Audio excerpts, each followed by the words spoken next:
Well, joining me now from Senate Transportation is Missouri Senator Eric Schmitt. Senator, it's great to have you on. So this story coming in, California sets the standards often nationwide. That's how the Biden White House has treated the state of California.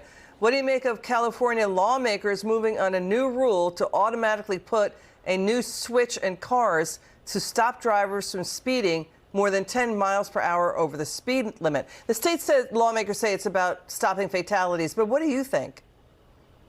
It may be one of the stupidest ideas I've ever heard.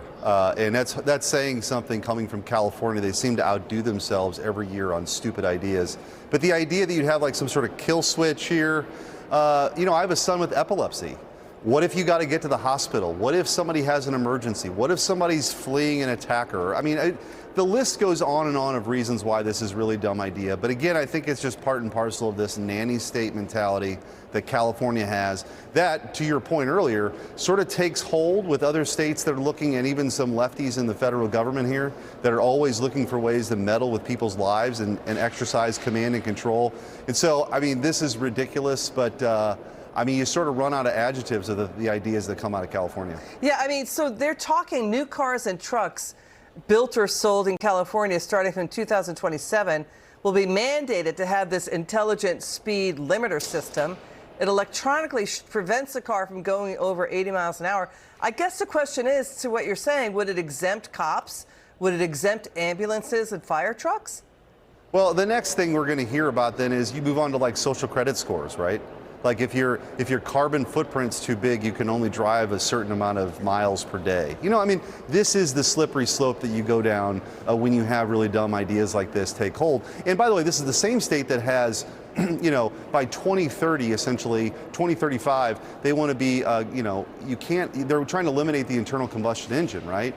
And so you don't have enough charging stations. They announced this the same week where they're going to eliminate the internal combustion engine with, rolling blackouts in California because they don't have enough energy. No one thinks this through over there. These are really dumb ideas. It's sort of this push for EVs where, if you actually got to the numbers that they want to get to, you would have literally roads and bridges collapsing because they weigh twice as much as typical cars. So this is all virtue signaling from the left, but the consequences are real and can be deadly.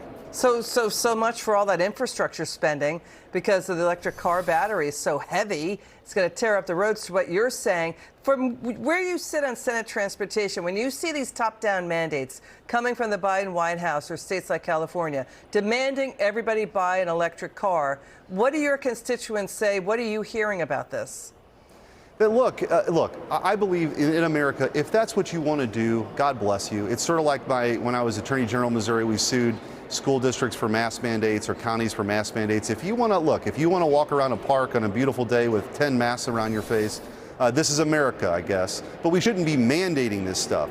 So the idea that we're mandating this, it's affecting workers because they're having to lay off hardworking Missourians, hardworking Americans. These jobs are going overseas where they're mining these, materials that are, by the way, really dirty to mine.